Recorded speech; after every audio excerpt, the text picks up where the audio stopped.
the project, like what would we actually do to fund this fucker? Like, what is acceptable? And you're like, God, this has all got a bit real. I was kind of hoping we'd get a bit more time sitting around on beanbags talking about cryptographic primitives, but it's all become a job real quick, you know?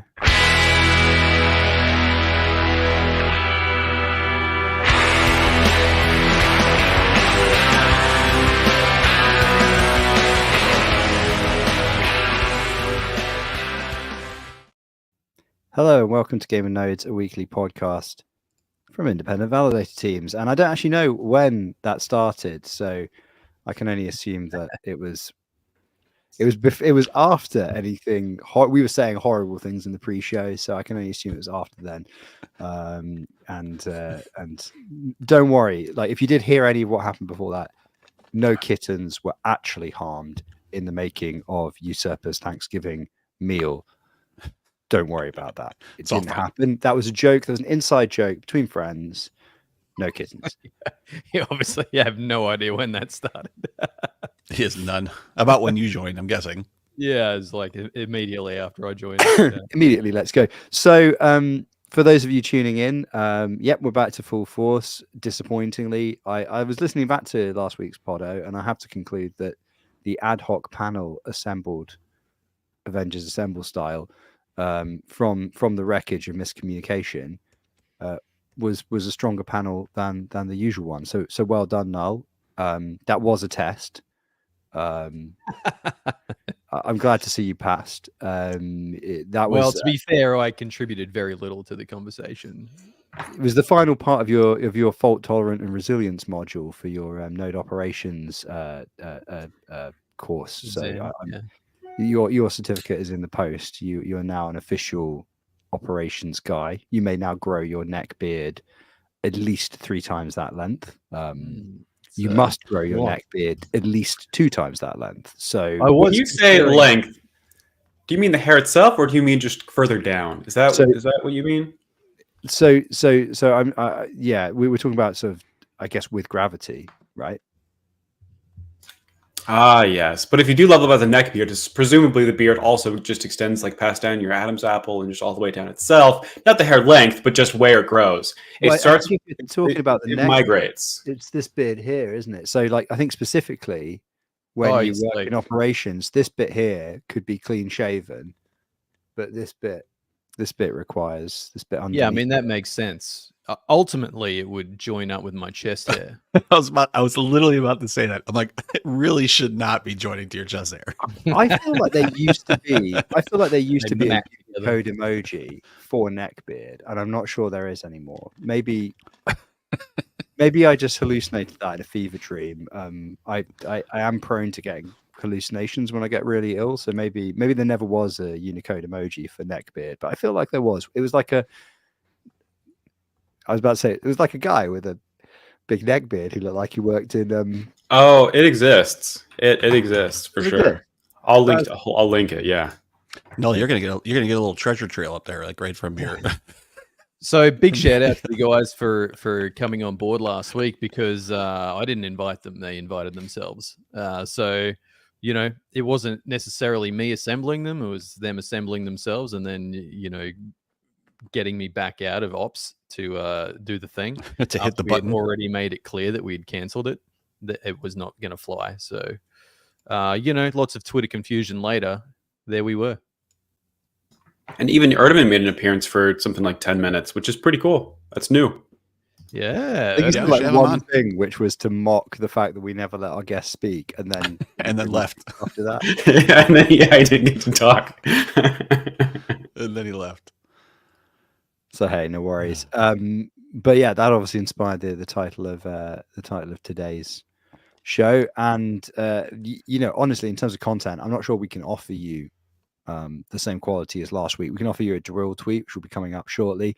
And my one disappointment, actually, if I was going to give you notes on last week, Noel, since I know that you must have been the rugger, was that right at the end there, I felt like Rama was really getting on to a good thread of how Rama's get rich strategy works, and maybe if we all followed it, we were going to get rich. And I was getting quite excited about his financial advice that he was giving lots of, because it was definitely financial advice.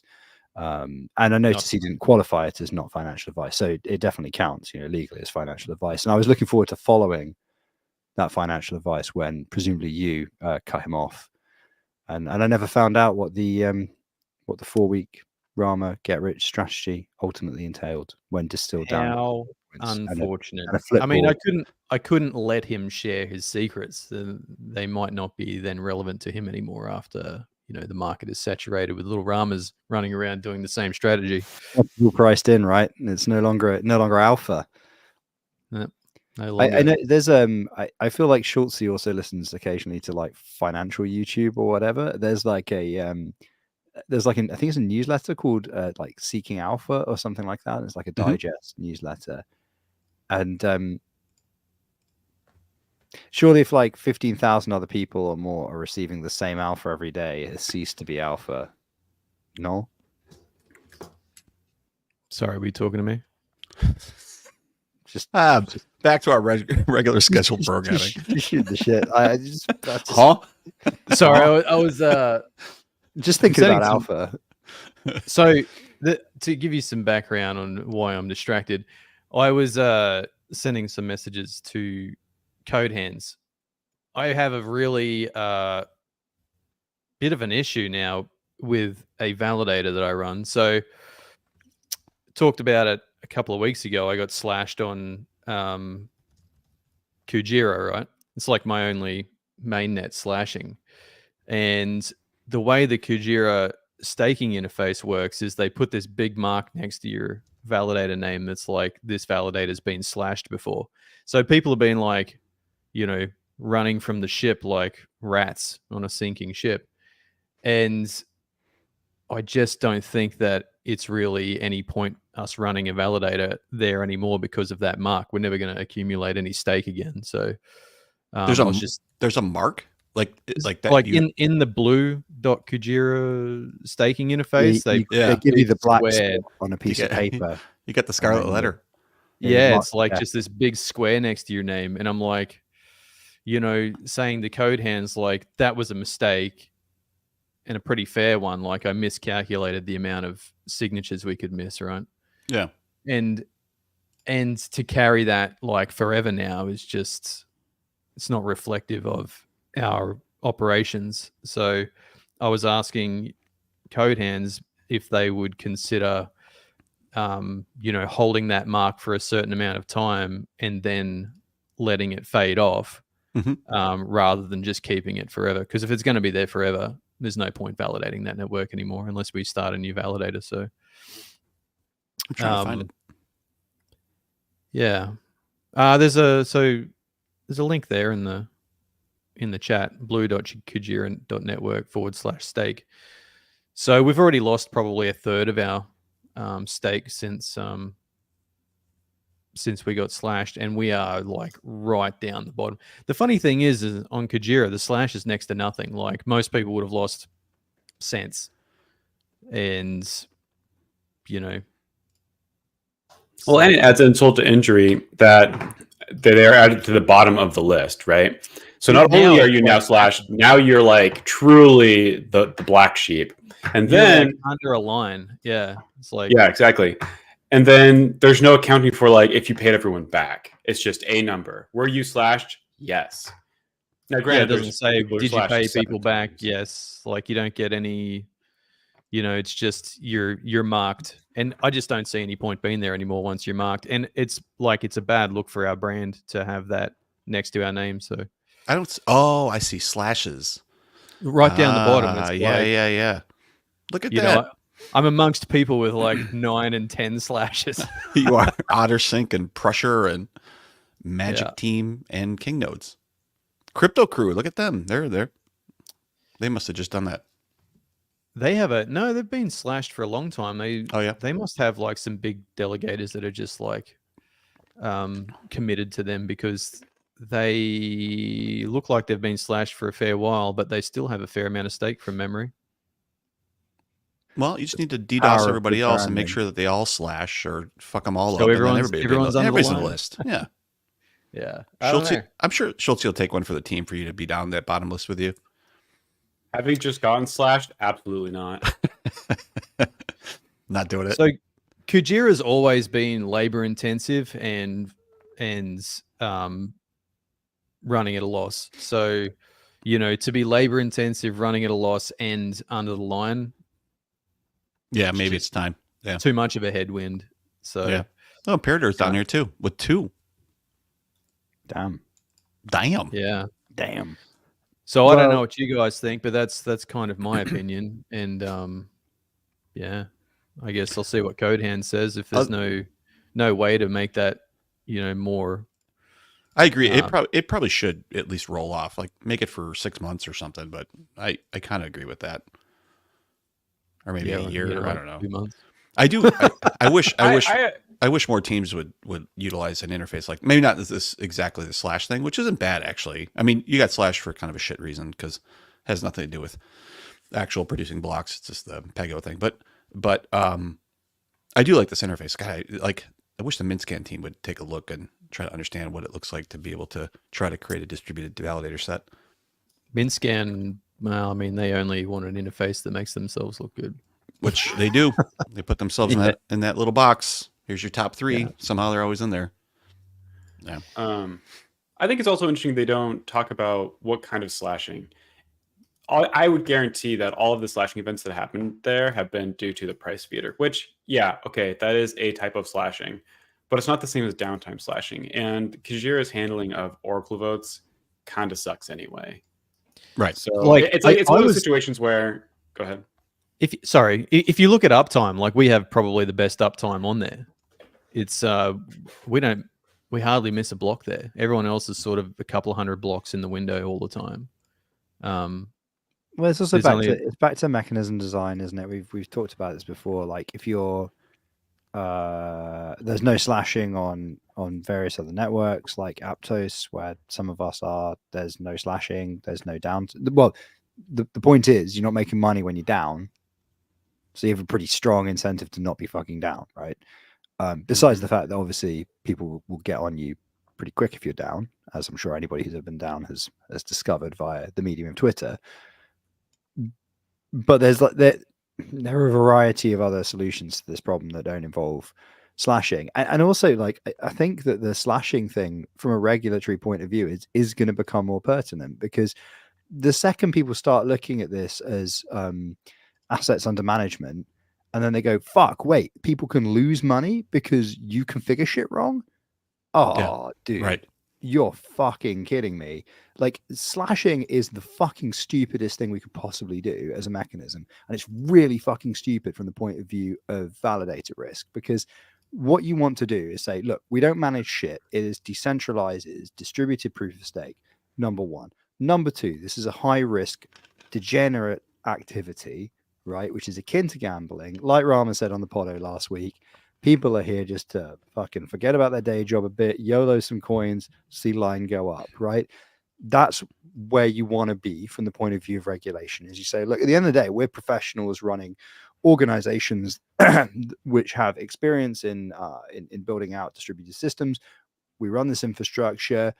Things go wrong, but it's within the context of people need to understand their risk in this space, right? That's an even tougher sell when you're going, not only are they managing their own risk from like price volatility and whatnot, they're also managing their risk because we're going to fucking get them slashed. Like that's the one that really, like, slashing is the only reason we're totally okay and it's totally fine is because no regulator has a fucking clue what the Cosmos ecosystem is. Right. That is funny though. Yeah, I mean, do you know what? The extent to which nobody has a fucking clue what the Cosmos ecosystem is. We have no custody. We don't hold tokens. We don't do anything with that. So you can't affect anybody. Well, a little bit. There's one thing. If I close my eyes, a bunch of people lose money. But other than that, I have no custody whatsoever. Whatsoever. So I had a bunch of meetings last week, this week. Fuck, I don't even know. I'm tired, man. But and as you can probably hear from me coughing, I've been very, very ill recently. But I was having some conversation with some people dox who or what, but whatever. Like it's always lawyers and accountants with me, isn't it? Anyway, but doxed. There was a conversation about staking and like the extent to which the regulators do and don't understand it, which is like in the UK, the tax authority actually has a pretty comprehensive document on this, right? The extent to which the regulators understand it is much more fluid, especially all the different types of staking considerations in different ecosystems, right? And so I had a number of meetings on a single day, and it was really funny that in between all these bits, and there was a whole conversation about risks of staking and possible regulation coming down the pipeline and blah blah blah, and everybody else that was more informed than I was. But the extent to which Cosmos isn't even known about is, I think it was Block Demon came up in the conversation, and somebody was just like, well, like the risk that an operator like a large player like Block Demon is taking on is blah blah blah blah. And I was kind of like, oh yeah, but they got slashed twice in Cosmos, and everyone was like, yeah, yeah, they lost consumer funds because of this slashing event. And there was like sorry, what's you have to remind which one's Cosmos again? I was like, oh, it's a whole ecosystem of blockchains. It's like, oh right, okay. Sorry, what? Atom. And I was like, oh, but also, yeah, no, but yeah, I guess kind of. I mean, that's the only one you've heard of. So, on slashings and losing money, there have been a spate of slashings in Injective recently. Well, like, pretty regularly. So, but in the last week, I would say maybe the token price still decent.com on that one. Yeah, very decent.com. That's but yeah, like probably like 7 or 8 slashings, and it's all Pego. It's all Pego right? related. Pego. Yeah. Here's my take on that. All right.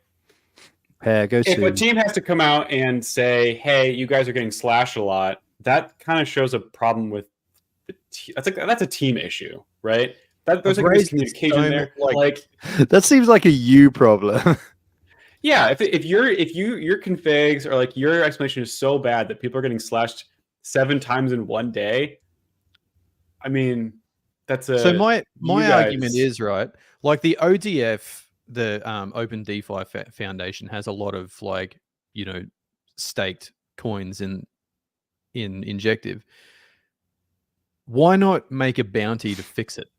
Like, if you don't want to do it yourself, just like, you're losing hundreds of thousands of dollars from slashings. Just like make a $10,000 bounty or $50,000 bounty, and have someone improve it. Like, I don't get it. It's so easy to get someone to do that with a bounty. And the problem with it is, it's I'm sure it's not a difficult problem to fix. It doesn't persistently retry the RPC after it gets a disconnect. It'll like try a couple of times and then hang. Like, why not just persist, to try it? Like, what operators have to do is just keep restarting the thing all the time, so that if it does get a disconnect, it'll come back.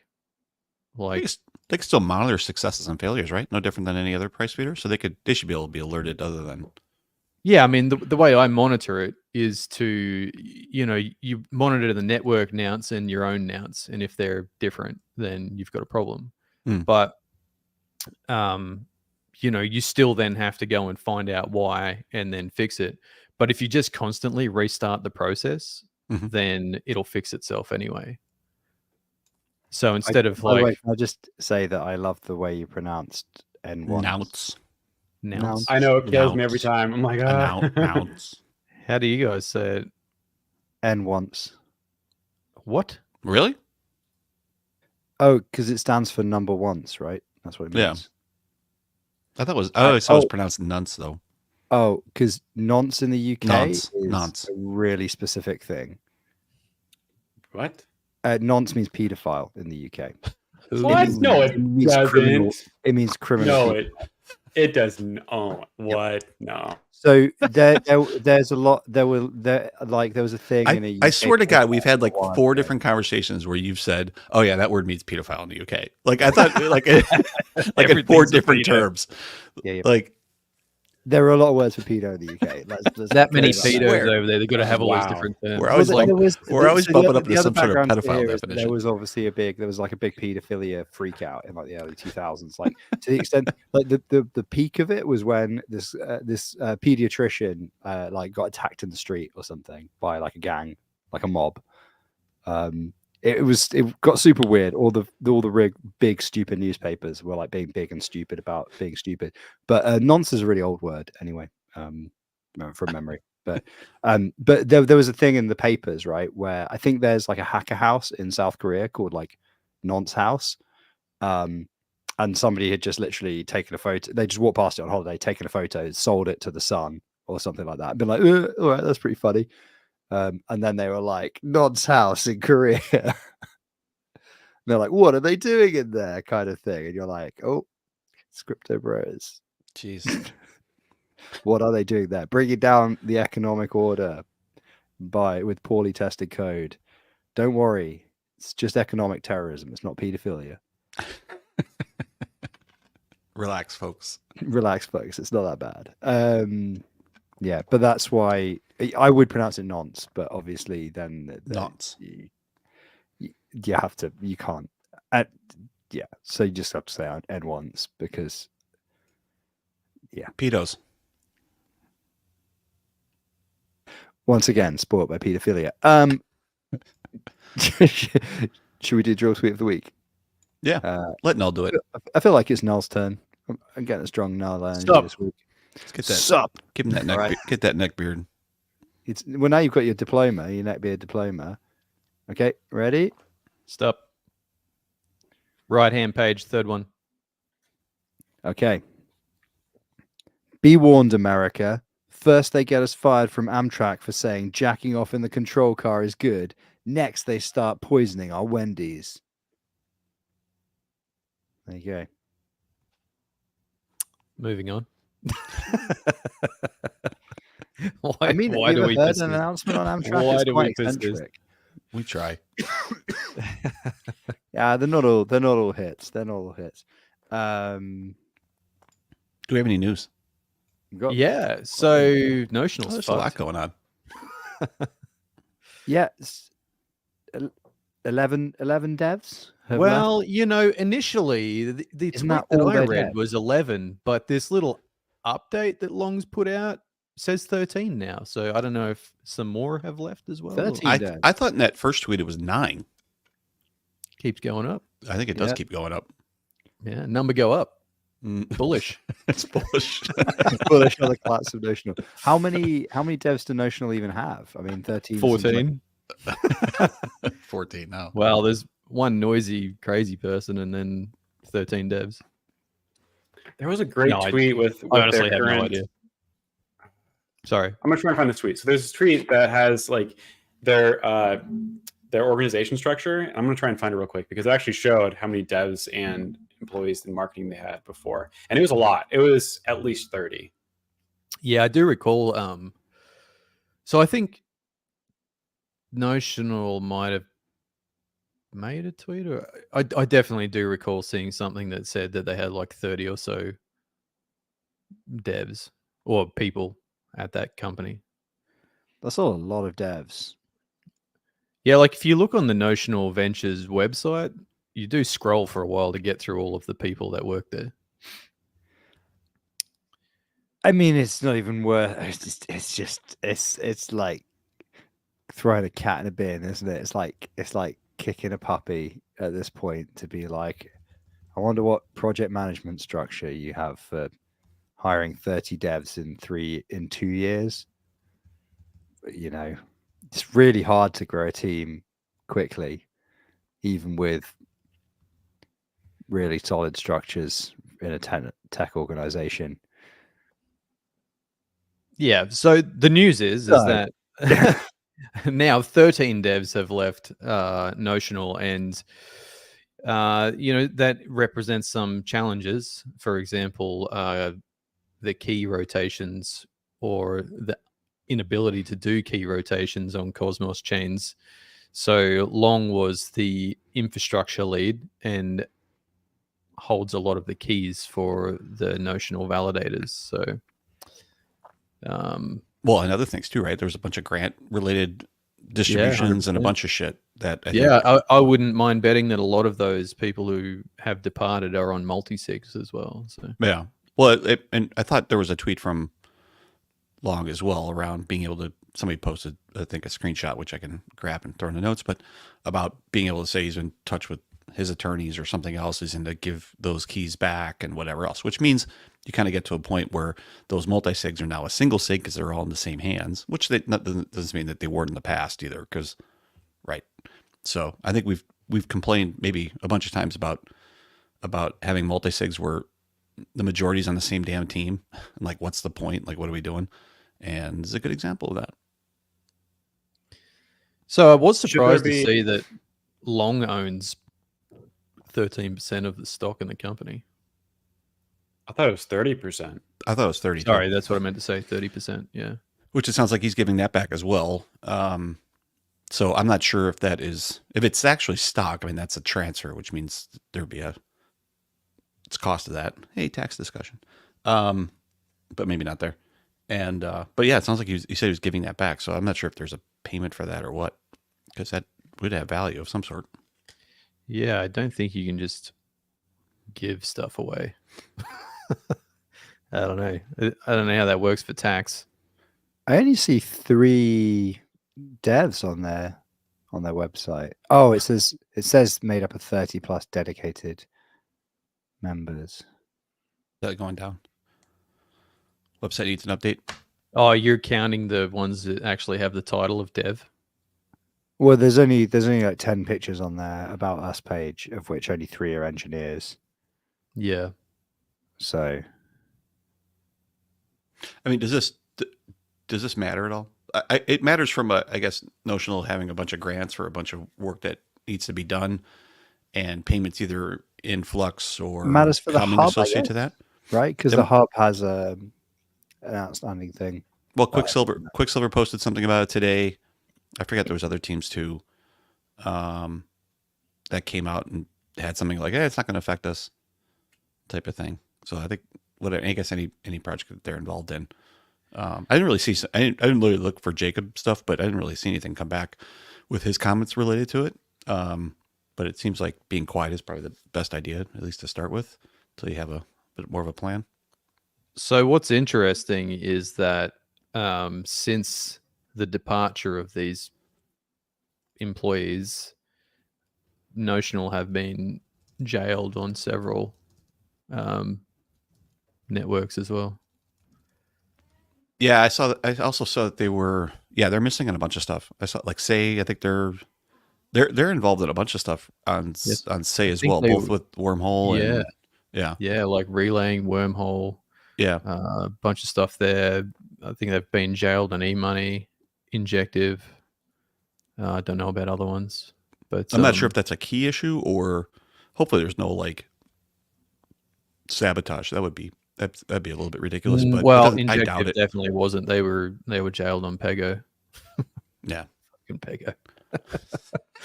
It's like just the worst. Everyone getting fucking. It's a big slash too. Yeah, it's just expensive. Just King Nodes and Notion. Everyone getting pegged by Pego. Everyone getting pegged. Yeah. So I guess this isn't too surprising, right? From a news perspective, or yeah. I mean, I guess I had never heard from. Like, I talked along occasionally, yeah, and some of the other guys there, and no one ever really indicated that they were discontent or whatever, or looking to leave. Yeah, but so a bit of a surprise in that regard, but people leave companies. Yeah, usually not 13 at a time, but yes, they do. Well, I mean, Steakfish had a bunch of people leave and start another company. Yutsugi. Yeah, they did. I think Dimmy might have even gone there as well. Yep. So there's Dan and Dimmy and a bunch of other people at Yutsugi, I think is how you say it, from memory. I mean, generally, when you see like a mass departure, it usually means that an organization is in some degree of trouble, doesn't it? Let's be honest. Yes. So, yeah. Either from a leadership perspective or financial or something else, but yeah. Well, it would be evidently there is a disagreement on some sort of principled thing there to have that many people leave. Being paid. It could be it. I don't know. Yeah, I mean, it's all just speculation. That no one said why they're leaving. Yeah. I mean, yeah, like validator income is. I don't know what the dev market's like in Vietnam, but validator income is likely not going to sustain a team of 30. No. Although they do get a ton of money from the hub, don't they? So plus other stuff. So maybe that all adds up to enough to cover it. I don't know. Yeah, I like that people call it the notional hard fork. Hard fork. Yeah. Nice. Yeah. Yeah, but anyway, so maybe the root of the dispute was on proper code comment etiquette or something. whether or not you can commit go mod tidy. Go mod tidy. Go mod tidy on its own is not a commit. That is a tidy up. Is I mean, to be honest, your linter should just so on Rust builds, it just does that essentially that for the build system does that. Should do that Notional classic. Oh fuck. No, notional. That'll be called notional classic. Great comment from the chat there. Yeah. So I mean, there is other news that we should we move on to other news, because who gives a shit really? I'm sure, to be honest, I guess what will probably happen is all the devs that were doing like the lion's share of the work will just pick up the maintenance contracts in the future from the places that Notional previously had them, I guess. And and the party will continue as it was always going to, maybe with a little bit less drama. We've left out kind of, in my opinion, one of the more interesting takes on it, right? What's going to happen with the 150,000 atom that was given to them? That's now kind of sitting. Is there like that was given to them over the next 5 years, knowing that they would be doing some sort of development? If they're not going to be doing that development, is there going to be a clawback prop coming up? Like, how is that going to resolve itself? Because is it in a multi-sig? Fascinating. Is there I mean, was there a contract? Like, how was that implemented? Or does that matter? This is the Cosmos, right? Prop 16, there was no contract, and so we clawed. Well, I don't even know the current state of Prop 16 funds. Let's just say that somebody is currently writing a paper, right? And that whatever happens in the situation you're describing will be watched closely by the person that is writing this paper to see what happens, because it's interesting, isn't it? I mean, I actually, to be fair, I don't remember. It's far enough in the past. I don't actually remember the terms of that. But from what I remember, the tokens were given wholly to Notional, essentially as an advance on work, right?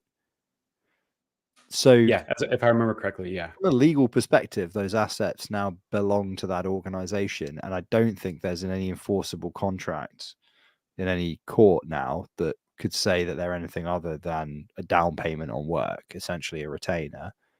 It would be the Cosmos kangaroo court, that is governance, might have something to say about it. Oh boy, I think this is one of those where the split the difference in a fudge is probably the actual outcome, as it's the only thing that is kind of defensible to a mob and also potentially defensible to a legal authority. But it's interesting, isn't it? Like, possession is 9/10 of the law unless you're on a proof of stake chain, right? Well, yeah, and then if you take into account that Jay might vote yes on a prop to claw funds back just for the sake of watching the world burn and to make Adam look worse, like, that's like, what is it, 12% of the entire voting power right there. So fascinating stuff. Well, yeah. Well, I mean, it's interesting because, right, most validators, whatever they think, are going to vote no, right, on the principle of like, this is Prop 16. But I guess the thing that's different now is we're in a bear market. There's less attention from kind of rank and file like degens, and also the proportion of people staked through a custodial staking provider like Kraken or whatever it might be on the hub is that much higher. So, and those wallets aren't voting, right? And those validators wouldn't vote on something like this. So it would be interesting to, like, academically interesting to know what, like, how differently the voting would break down versus what we've seen elsewhere in the Cosmos, where there are more active individual wallets in inverted commas, because obviously, you know, they're individual wallets, but they could also be the micro whale, you know, just to reheat that conspiracy theory, which is definitely not a conspiracy theory, and the micro whale definitely exists.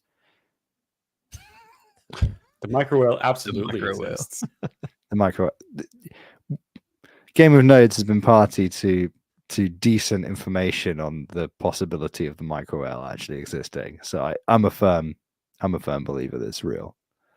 I don't believe in ghost stories, but I do believe in the micro whale. Of course, there's a micro whale. God damn. But yeah, so that's my take. I'm curious what's going to end up with that funds. Yeah. Ben Davis in the chat said, "No way the hub goes beyond a signaling prop." Well, as you might recall, technically Prop 16 was a signaling prop, so it only takes a signaling prop to get everybody sent to jail. Anyway, yeah, I might just, you know, hold off on finishing up this paper until we see how that one thrashes out, because that could be a really great case study. Anyway, oh wait, hang on, somebody's added another line to this spreadsheet since I last looked at it. That usually happens. There's another line. There's another line about crypto regulation coming for US node operators. Oh, is that wasn't there? That wasn't there when we started doing the news. Maybe Rama's on here expanding the news section as we speak. Maybe I just hallucinated that it wasn't. What?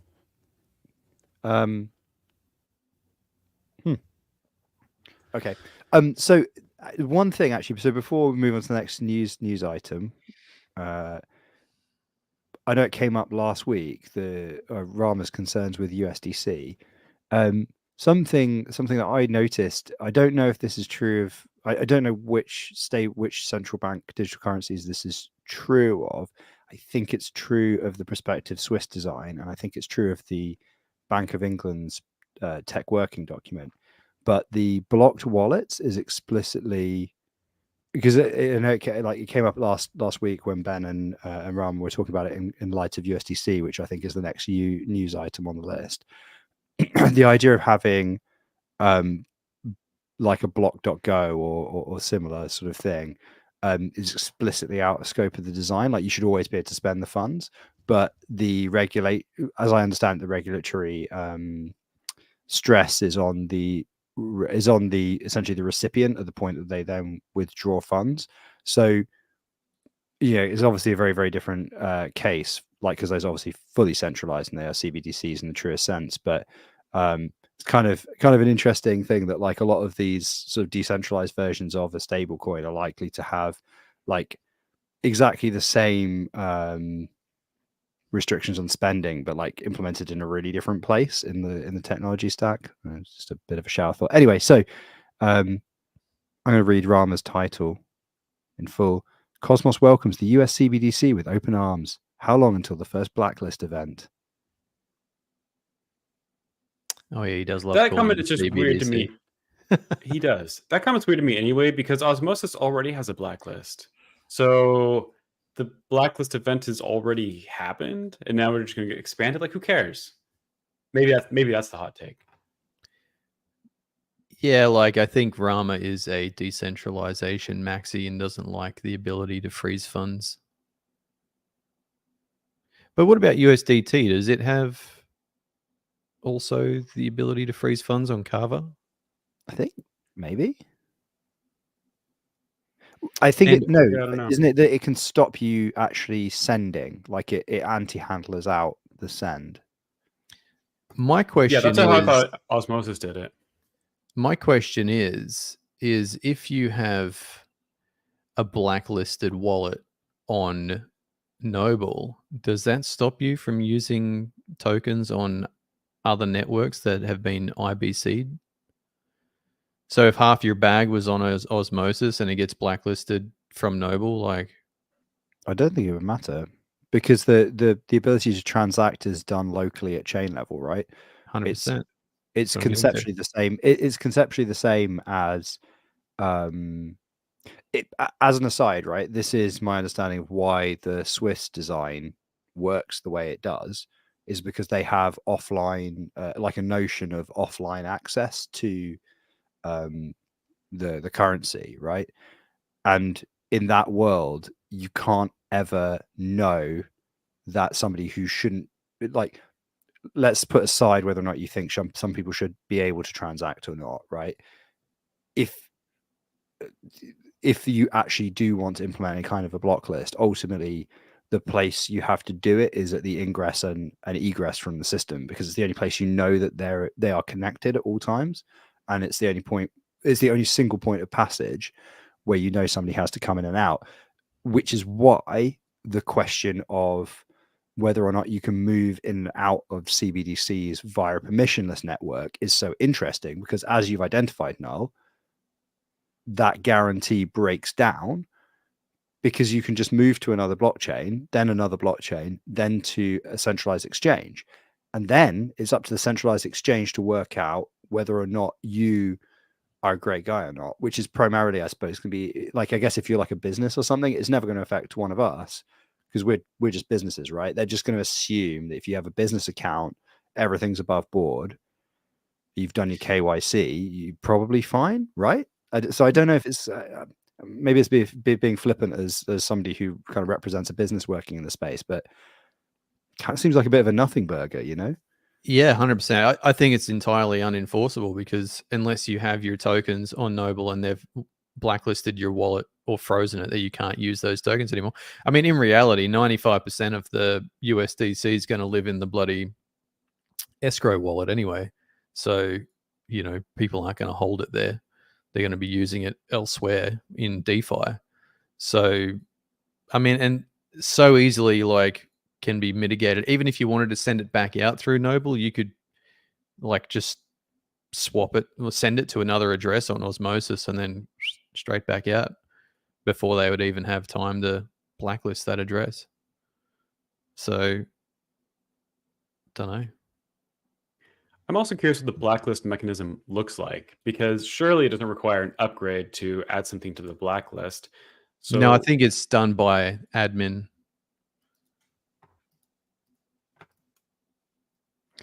I feel like I'd have to look at the code to make a more educated comment than because obviously I'm pretty sure Rama posted something about this way back when they did the launch about the admin being able to blacklist addresses.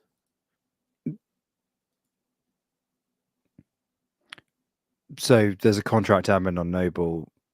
This is obviously very different than from the Osmosis implementation. If it's some kind of a hash map of blocked addresses that can be added to, there is a question, I suppose, of whether or not that should be a DAO.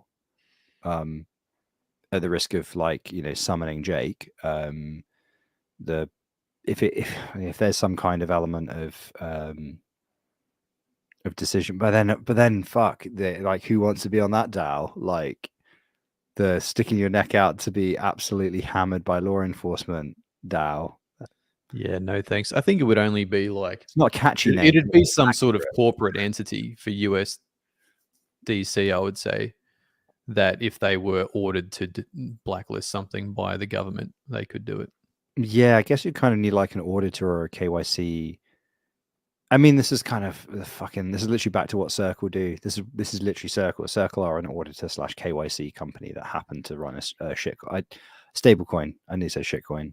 I meant stablecoin, but maybe I mean shitcoin. So maybe Circle just needs to add that as a service on their website. Like, we will, for a percentage of tokens, we'll be on the DAO that are definitely going to go to prison. Please adopt USDC. Where are they based? They're based in the States, aren't they? Circle, USDC. Yeah, they're based in the States. Yeah. Yeah. How do they get away with that? Eventually they won't, I'm sure. It's a matter of time, like all things. It's just they haven't got to that part of the list yet. It just takes. It's coming down. Working their way down. Starting. Yeah, to they've got a list. there's They're like nothing- something. Yeah, Stable coin. something Hello. validators, something stablecoin. Yeah, like exactly. Rhino's on the list. Uh-huh. You know the meme of the guy like behind the tree, like licking his chops, going like, that's them when they see stablecoin on their list. They're That's like, right. Nature of business. They're like stablecoin. They're like, oh yes. Depends if it depegs. Are they profitable? So Ben Davis says he's going back to UST, and there's been a recent resurgence in the price of UST. Saw it was up to 5 cents at some point. It's still substantially below $1, isn't it? Mm-hmm. Hey, it's moving in the right direction. Yeah, as long as you buy it at 0.0005 cents, you're fucking making. Well, out. didn't you have a large bag of? Oh no, it was the Lunar Classic that you bought up on the way down. yeah. We Bouncing for sure.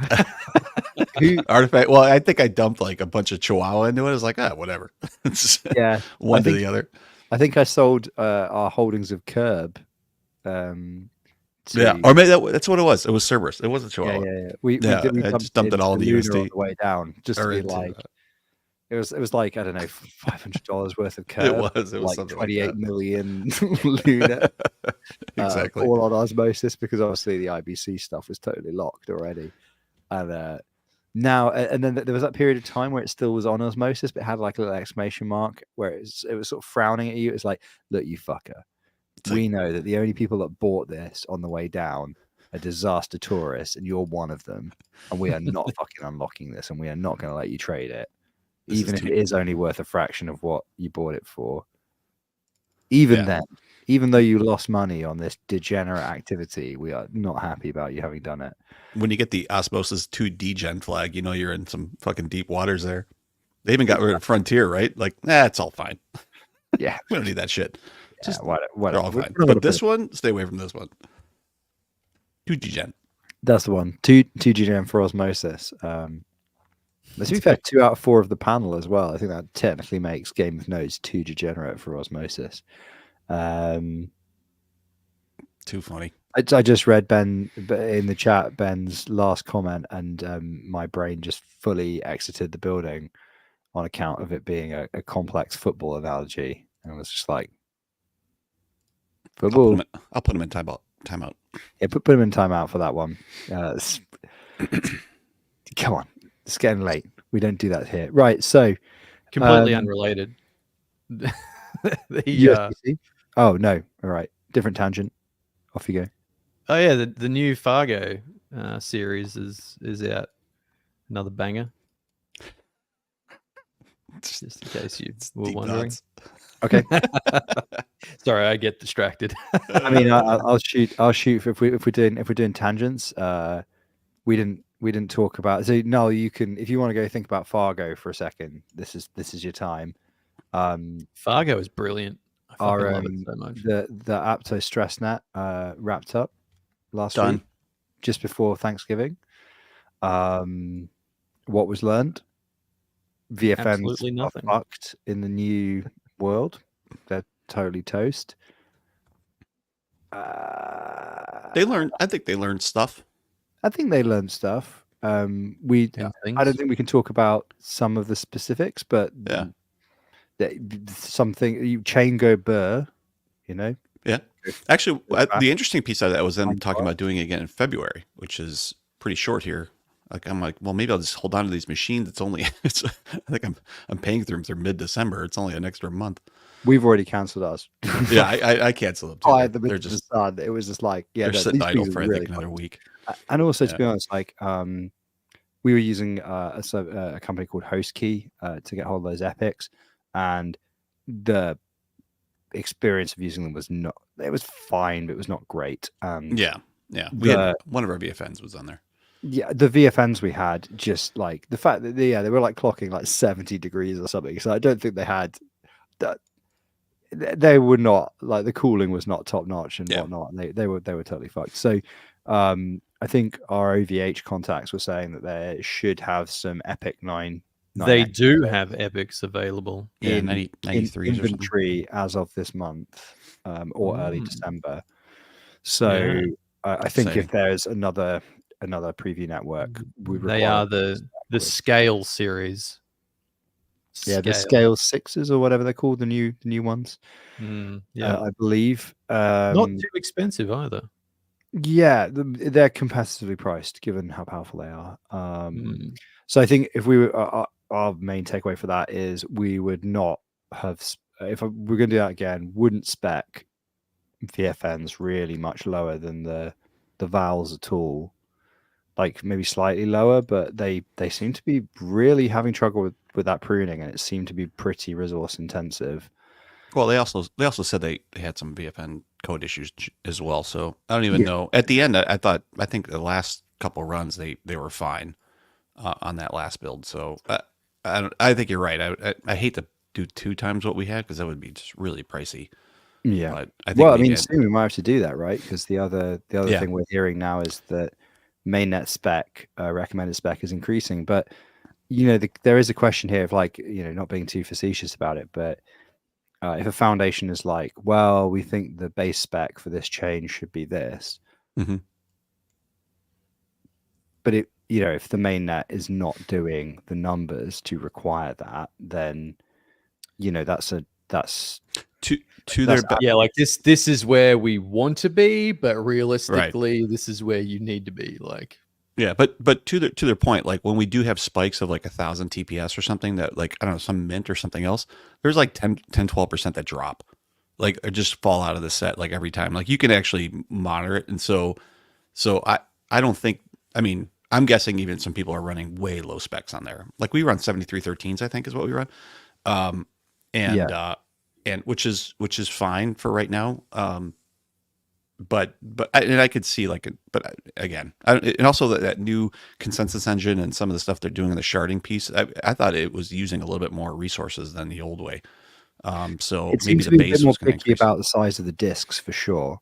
Yeah, there's definitely something, because we were monitoring like the actual disk usage, and no time at any point did we really come up anywhere near 1 terabyte, right? Of used space, and yet a 1 terabyte drive, which had plenty of headroom, performed so much worse than a 2 terabyte drive, than a 4 terabyte drive. Yeah, and looking at the pure spec sheet, those drives should have been functionally identical, same manufacturer, same IOPS and everything. But there's obviously something about the amount of headroom you have, and I'm too much of a cloud weenie. So to understand the hardware reason. Couple of rando ass questions. Mm-hmm. How big is like this database on Aptos? Is it like it over prunes down to it prunes down to like 300 gigs, something like that. So like, have any of you guys just tried running it in RAM? I haven't. We talked about that actually. I talked about that in preview night. Actually, I was talking to somebody because I had one machine with like 768. We talked about that actually, just running the whole thing in RAM, seeing what would happen. The A6 can have a terabyte of RAM. Scale A6 terabyte. Yeah, it's a pretty interesting idea. You could also RAID 0 like 6 NVMEs on that thing. That's what I did. Yeah. Yeah, we had a pretty big issue with that. I think we talked about last week, but we had a big issue with that. We had 5 drives RAID zeroed and had like a really weird epic, like it was really weird where we'd have like really high latency on some drives. It was like really funky. And once I got rid of MD80M and just went to a LVM, then it all kind of cleared up. It was really kind of strange. I think it's just like new chip, new BIOS, like too early type stuff. But so this scale A6, you can also get an unmetered 10 gig line, which is pretty decent. I know. I just stood up 5 machines in this data center that we use in New York, and they're all on 10 gigs. And I had to grab a Bohr snapshot. It was like 5.4 terabytes. It was like fucking just blasted in there. I love it. It was crazy. Is that in your racks? Did you end up getting a 10 gig? No. We're talking a lot about what we're going to do with those racks. Like, just because I'm running less and less there. And so I'm trying to figure out what the long-term plan is. Anyway, I got like you might sunset the old. I might shrink them. I might just, because we have like, I think like total 20 machines running, and I might try to get that down to like 6. I think we like King Nodes is still considering operating some of your rack space. So Yeah, you can. yeah, Their space is fine. Running hardware is a fucking pain in the ass. I tell everybody don't do it. Like we had an NVMe drive burnout today, which is just a pain, and like it's exhausting. Like it's just shit. Like I don't want to be, you don't want to be owning it. You always want to rent it. Hey, before I gotta run quickly, but one thing I did want to say is we are going to been talking to the OmniFlix team. They actually reached out to us, and so we're going to be publishing Gaming Nodes, at least the YouTube piece, on OmniFlix TV every week. I'm going to add that to our structure. So the only thing I can't do, what I actually was talking to them about a little bit, was it'd be nice if we could create, if Jake's here actually, it would be nice if we could create, because you can create like a creator account and then you can create like uploader accounts through that, which is really cool.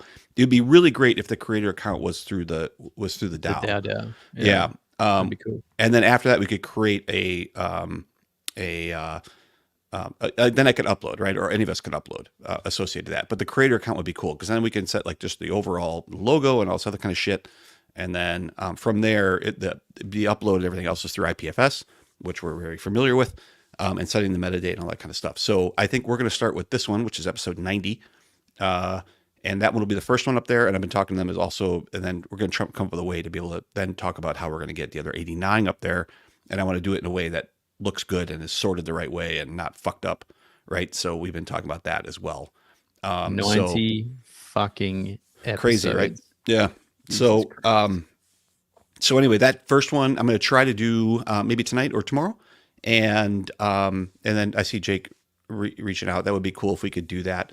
And really all we need, I think it's just it's just through the OmniFlix UI, and it's just the creator. I think we'd need like basically 2 transactions to be able to create the creator account and then to be able to create, I think, an uploader to start. And then from there, I think I can upload everything and create metadata for it and everything else. But it looks, I mean, like we've been talking about before with the OmniFlix UIs, it's pretty slick. It's pretty cool. It'd be nice to be able to have that at least somewhere within the Cosmos ecosystem, and then we can link out to that directly, and we can capture views. And if we want to do like other silly stuff in there, which is, I mean, that's not silly. It's silly for us. It's actually cool functionality, but like doing polls in there or other types of things would be fun. And so, but yeah, we're gonna start doing that, just adding a little bit more workload for us. You know, it's all good. And it'd be great. It'd be great to be able to find a way to auto upload those, or find a way to at least kind of make that easier.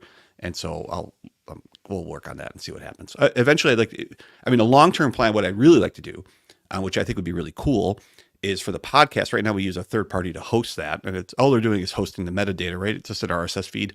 It's totally available for us to be able to do. But it'd be great to put those podcast episodes in IPFS as well, for us to run our own hosting site, build our own RSS feed, and then we can link that to IPFS and have that be distributed as well.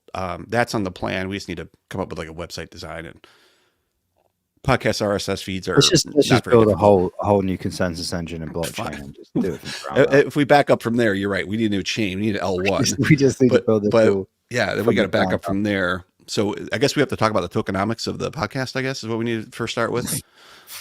Peg it to the US dollar. Done. Then we're all going to prison.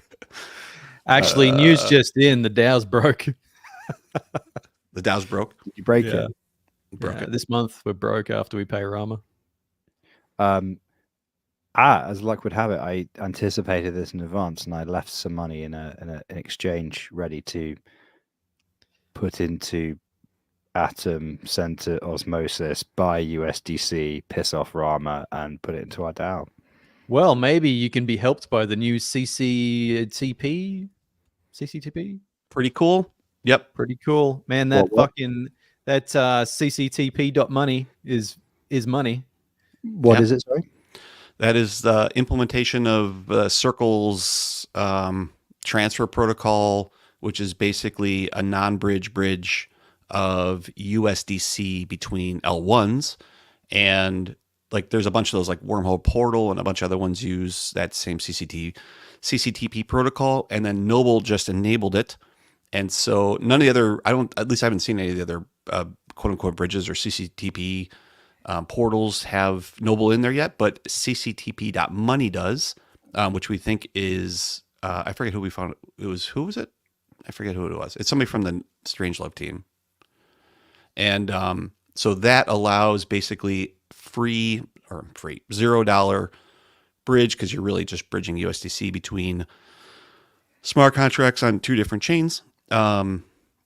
And Noble can go right now between Ethereum, DYDX, Terra, Persistence, Cosmos Hub, Juno, and Stargaze are all on there, which is pretty cool. I mean, some of those seem like IBC versus an actual bridge, but whatever.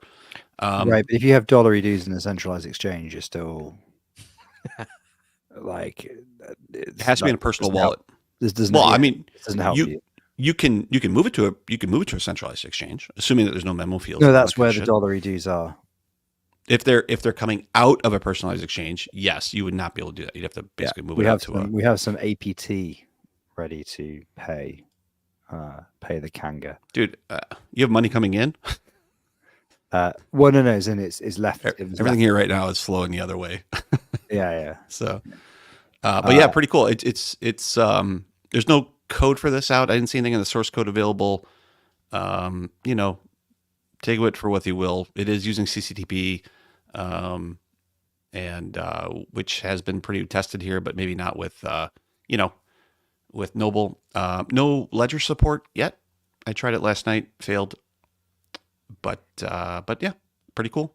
Rama's asked whether he can instead be paid in Kanga bucks. Unfortunately, Rama, our roadmap for implementing a blind proof based CBDC that we could pay you in anonymously is about 3 years. So if you're prepared to wait and accrue a bit of interest, then I can furnish you maybe a bit less if you're prepared to use the command line. We could maybe work something out. I could issue you some proofs, and you can redeem them with your central bank if they agree. The most genuine Kanga bucks available is actually beer, so that's probably more of a versatile currency in Australia. So technically, I could take you to the pub, Rama, and pay you in schooners. Except I don't know how the rest of the squad is going to contribute to that. That's a lot of beers as well. I mean, I've seen Wake and Fry. Not really. Not in Australia. I'll see you, sir. I don't know. Like, what's the going rate for a schooner of beer?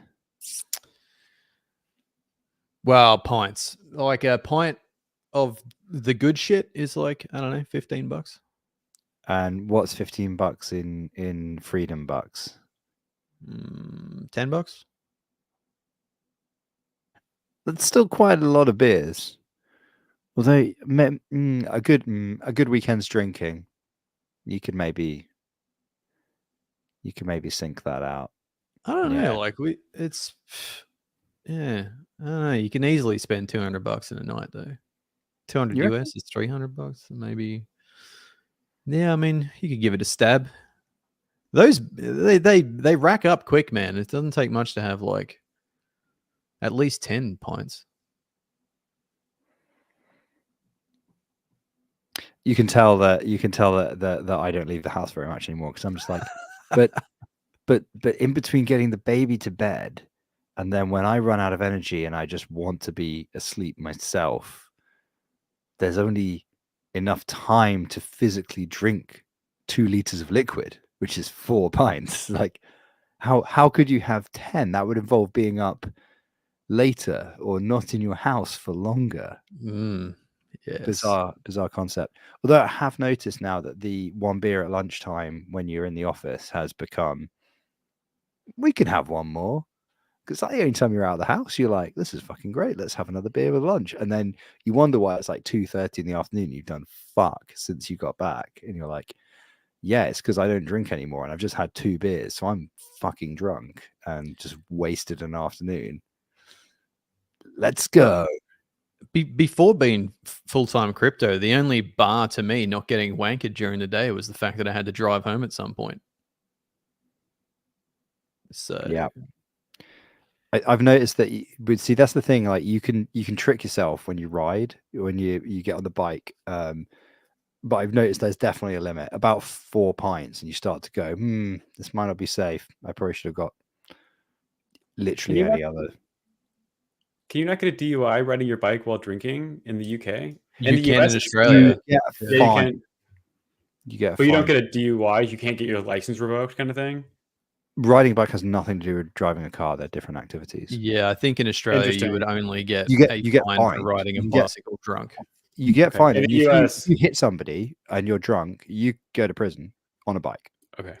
In the US, you can get your license revoked if you're riding your bike and drinking. So I think if you, like, I genuinely, I mean, somebody can correct me on this. I think if you hit somebody with your bike because you were drunk while riding your bike, you would go to prison, but you would keep your driving license because they are separate data points. You're an idiot cyclist, but you might be a very, very, very sensible car driver, and vice versa. Although, of course, you lose your driving license and you just continue to cycle. So YOLO. I think our system is more archaic in that if you're riding a bike, similarly, if you're riding a skateboard and you're drinking, you can get your driver's license revoked. Because if you're on something that's not feet, then you are driving a vehicle. And that is just, it's very black and white with that. So anything that applies to vehicles, if you're on a skateboard, technically you're supposed to be on the road. It's illegal for you to be on the sidewalk because you are on a vehicle. Well, no, no. You know what? Here it's super complicated. I think skateboards and roller skates, you should be on the pavement, but you give way to other pedestrians. If you are on a bike, you're supposed to be in the road. Anything over 25 kilometers an hour, you have to be in the road legally, and you're not. So on a bike, you could like hop onto the pavement just to walk to like cut off a corner, or because the road wasn't safe, you could like ride on the pavement for like, I don't know, 50 meters or something, and that people would probably let you're not supposed to, but it would be kind of fine. But like, I think as soon as you can go over 25 kilometers an hour, so like, I guess some e-bikes, then as soon as if you took it on the pavement at all, that would like instant fine, points on your license. Although it wouldn't be points on your license because I don't think you have to have a license plate for a scooter below 150 cc's. But anyway, it's by the by. The UK system is complex, except that it's kind of not. It's boys will be boys. It's complex as soon as you try and work out whether anybody should be punished. If you just assume boys will be boys, but if you do anything with a car, moped, or motorcycle, you're going to lose your license. Then that's the way to think about it. It certainly does not sound boys will be boys. Yeah. But the thing is, the American system makes kind of a lot of sense. There's a lot of places which extend that to other stuff too. Like I think in the Czech Republic, like gun ownership's like that. If you like are caught like doing anything dumb with a gun, they're like, yeah, we're just gonna take your driving license as well because you're obviously a fucking idiot. Like this is a privilege. You get to have it, but like all these things are contingent. The car, the gun, the being able to get to work. A contingent on you not being a fuck up. So, but yeah, as always, citation needed on that one. Go Wikipedia that for yourself, listeners. Apologies. I think probably the safest way to get home via your own transport drunk would be a horse. Yep, horse is pretty safe. Wow, taking hot takes out here. Yeah, you just get on there and fucking sit, and then they'll get home eventually because they wouldn't know where the food is. Yeah, I as somebody who doesn't own a horse or ride a horse, I could go along with that. I base my opinion on absolutely no practical experience of horses. Well, I mean, you don't have to operate it. It's got its own brain. Hey. And then it'll go home and eat the grass. It's all good. So, more news, shall we? News. I never can get the emojis to trigger. Yes, let's do it. So our next news point actually is related to a friend of the Podo. It's even sure so you can trigger it, no effort. Anyway, I'm over it. What do you mean even Schultze? Implying that I'm a sub-citizen? No, even but like Schultze. So Null's webcam is actually quite good, right? I think no offense, Schultz, but yours is like a little bit below the general quality of Null's webcam. So I'm just like, it's not a webcam thing. It's I'm in the wrong ass place, and this shit doesn't like me. Probably has a hard time distinguishing between you and all of the crap in the background. There is a lot of crap in here at the moment. Well, as you may be aware, I do multiple things for a living, and let's just say I have a bunch of stuff that is not actually mine, and somebody needs to fucking come here and pick it up because it is now taking over my entire office, to the extent that I'm just like, I need to cycle into the office in order to get any work done, because it's kind of like, you just know there's all these boxes like creeping up on you when you're working. You're just typing away at the desk and you're like,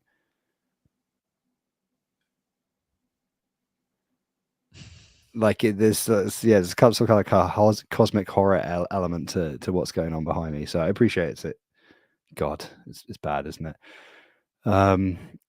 But so next news item, AA DAO, after a successful first year, proposes an improved structure and atom allocation. It is only putting 14 people on the payroll and $1 million in atom bonuses. That's Rama's headline. Although I will say that I don't. 14 are those 14 people full time? There's something weird with this. So the hot take is like 1 million for 14 people. I don't think is really asking too much if they're doing it even part time, right? Like ideally be full time, but there also be contracts. So you got to like round up, whatever, blah blah blah. But I think the emphasis is really on the bonuses. They have a salary, and I believe they're receiving bonuses. If I'm reading the prop correctly, so it's more like 2.4 million, I think, in total compensation for the 14 people.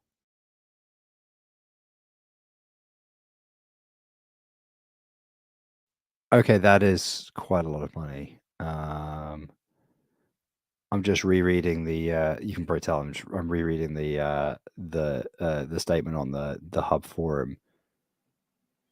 Okay, so Rama corrected me. It is 1.2 million in salaries and then 1 million in bonuses. Yeah, so 2.2 million going towards 14 people, which seems excessive. So with the caveat here that AA DAO is transitioning to being predominantly full time, 25% of the workforce full time, moving to 60% being full time. So I mean, 60% being full time is still not. It's just majority, but it's not. So the difficulty here, right, is that I don't think anybody sane should take money from a DAO like AA DAO or by extension Atom to quit their job and go full time unless they are guaranteeing you 2 years of salary up front and they're giving it to you in your hand. Like to quit an actual job in the real world and come do this shit. So it sounds like a lot of money, but you're just like the risk of just getting rugged in 6 months and then being like, well, this money's got to last me till I find a new job. And maybe that's being overly paranoid because it'd be easy to find a new job. I don't know. But I guess you're kind of looking at the worst case scenario where this is a risky thing that didn't work out. It somehow looks bad to prospective future employers, and you just have a gap on your CV. I don't know. Like it is higher. It is still quite a lot of money, though, isn't it? But what amounts to $160,000 or so each in compensation for the year, which isn't absurd. Like it's not crazy. It's not crazy, but also 60%. 60% of them is full time now, which means some are Which means So you've got to assume that's skewed upwards for the people that are full time and skewed downwards for the people that are part time, I guess.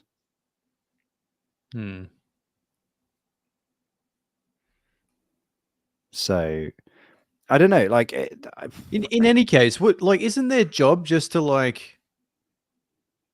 give grants? Yeah, and then get fucking shit on Twitter. But why do they need 14 people? Like that seems excessive in itself. Maybe we should invite someone from the AA DAO on here and explain it to us. Yeah, Bendy. Well, we could have asked Bendy. Bendy's left. Not Bendy. Bendy left. I wasn't being facetious. I wasn't. I mean, actually, we should invite someone like Yusuf. I've talked with him before. He might be someone we could bring on and be like, hey, what's the sitch exactly? What's the sitch? Yeah, I'm cool. I'm cool with that. We could do that. Yeah, I mean, like, yeah. I look at what have they actually, and look, I'm no AA DAO authority, but like reading through their proposal and them articulating what the value they've actually provided back to atom holders wasn't evident to me. I don't think that's fair, though. What do you mean? They only existed for 1 year, and the runway to see the change in value of atom or for the products to be fully delivered, I think it's too quick to really. No, I mean, so I did say that, you know, I feel like they struggled to articulate the value that they had provided. I see. For example, like the only thing that I saw them cite was that they had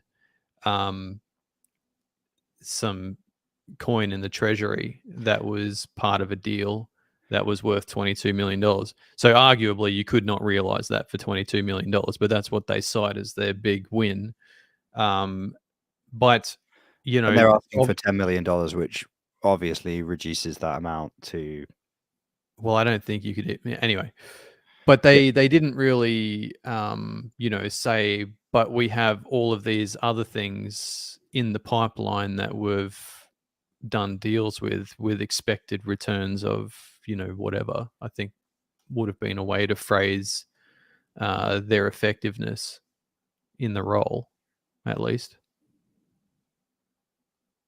if that makes sense. Yeah, and there's quite a lot, to be honest. A lot of these partnerships are fucking okay. Deep hot takes time here, but like, who gives a fuck about some of these partnerships? Community focused Web3 coalition, Stanford Blockchain Club. Oh, blockchain at Berkeley. Oh, how original. I don't think anybody's ever talked to about blockchain at Berkeley University before. Yeah, you need to spend like loads of money on that.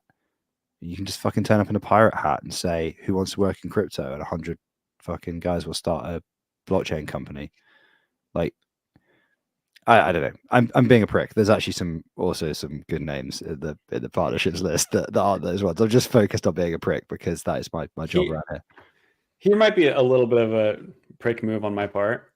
Why would you go with Anchor for RPC provisioning within the Cosmos? Why not go with like known providers like Rhino as an example? We know he has excellent provisioning for RPC services. Why would you go with Anchor, someone completely outside of the ecosystem rather than someone internal? That Yeah, and there's also like a bunch of like oracles, super oracles. Okay, fine. Security audits are like, you know, whatever, man. Like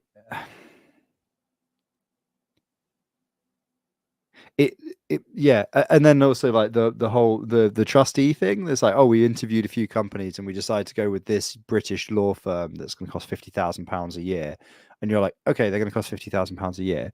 What else are they bringing to that table? Because like, I'm also not being a total fucking prick here when I say that like there are a lot of problems with the way crypto is done and regulated in the UK, but there's also a lot of there is actually a lot of legal expertise in terms of how you actually negotiate that within the context of the UK, and specifically the City of London, which is one of the largest financial hubs on the fucking planet.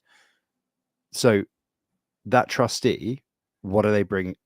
I mean, look, I'm not an expert in every chartered accountancy in the UK, despite the amount we talk about accountancy on this podcast. But like, you know, these folks like Safri, whatever they're called, what are they bringing to the table in terms of additional expertise? There's a lot of stuff here about institutional investors. If that is the goal, the stated goal, and it is one of the, it says TradFi partnerships is a big pillar here. Your choice of legal firm, trustee, all that kind of stuff, you're doing it in the UK. Is that a city firm? What are their connections? What are their partnerships? What are you getting for your £50,000, which is quite a lot of money? I'm actually not against this proposal, to be honest. I think in general terms, it needs to be done. The number seems a bit high. There's some specifics where you can nitpick. I'm not in the room helping with who knows who and whatnot. So, you know, what the fuck do I know? You know, as always. But it's kind of back to the difficulty is it's kind of a little bit back to the trust us and see, right? Which is, and that always boils down to like, who do you know that you recognize on that committee to actually trust? Because if you don't actually know somebody on it, it's very hard to make that leap of trust that it is being looked at. Like, you know, we know Bendy, we've spoken to Bendy a lot. If Bendy said to me, oh, you know, actually, you know, don't worry, we've actually thought about a bunch of this stuff, it's all super well worked out, I'd be like, you know, actually, Bendy's professional, I trust him, you know, whatever, fine. But then we're back to like, all these DAOs and things, they just rely on the politics of personality, and they rely on you knowing people and being an insider to make an informed decision. And you're like, I mean, well, fuck, that's every human system, right? I shouldn't be complaining about that. That's just obvious. Come on, Frey. Well, I think. So while it's fun to shit on this proposal, I think it's really easy to also make the argument for the price, right? So if we look at, you know, the market cap of Atom, let's see, it is currently almost 3 billion, and this is 10 million for a year's worth of accelerators, effectively, right? I know Osmosis is going for their grants DAO here soon, and they are at 400 million, and it's a sixth the size, I want to say. So, I mean, that's kind of in line with other networks and what they're spending, or at least other Cosmos-based networks. The request of the salaries, I think, is quite high. But other than that, like, we're being critical, but it's not unreasonable. Yeah. Or if you look at Terra, before stuff happened to them, they wanted to put, I think it was 100 million that they were going to try and put towards grants. 100 million, and they were granted above what Atom is right now, but not enough to justify a 10x difference. So there's some comments in the chat about a variety of subjects related to this, like you know, the legal structure ridiculous, incorporate down the Marshall Islands. I would say we're not experts. This is not legal advice. We don't give financial advice. We don't give legal advice, but we do have legal and financial opinions on this podcast. Don't forget to like and subscribe, and join our Patreon to get exclusive access to the Game of Nodes Discord, including merch and T-shirts. You're going to confuse only to Discord members, because we don't have a Game of Nodes Discord or a Patreon. Only Game of Nodes merch is exclusively available to subscribers and our YouTube membership. And you should get your orders in the next 2 weeks so that they arrive before Christmas. Anyway, on the subject of legal advice, the general tone of everything I've ever been told is that whatever and wherever you incorporate, the jurisdiction that you live in and you put your feet on that soil is where you are going to go to prison if you fuck up badly enough. So I don't know why they picked the UK for the trustee stuff. I don't know how many people in AA DAO have any relationship with the UK. That's super weird, but I guess at least one person must have done, because they've gone, well, fuck it, I'm going to prison here if I fuck up, so may as well incorporate some of the legal structure here. I don't know. Also, the City of London's really good for money laundering historically, so maybe that's the other reason. Not that AA DAO is about money laundering. Just want to make that clear. That was a joke about money laundering and criminality. Anyway, cool. Sorry, keep talking. I'm just sitting here reading the comments. I like the one by Jake. So Jake says, for the listeners, hot take: AA DAO has been more effective than AIB and the ICF. How much money do those organizations spend on staff, admin, and stuff? Quite a bit. Yeah, fair. I should really go look at the ICF grant cycle. I'm really curious about it. They get so much heat that I want to know more. I feel like me not knowing is a disservice to my constituents, because as a governor, constituents, you're the mayor of fucking Lavender Town. That's right, baby. I hope it comes with a real fucking kick-ass hat, like Sadly, none of my comedic hats are available within easy reach. Somewhere in this room, this very, very messy office, there is a sombrero, which I don't know. Can you get cancelled for wearing a sombrero these days? Possibly. There's also a pith hat, like from the film Zulu. There's one of those, but I don't see it around. So, on the news, hey, football. On the news items, I noted. Okay, now everybody's got a cool hat apart from me.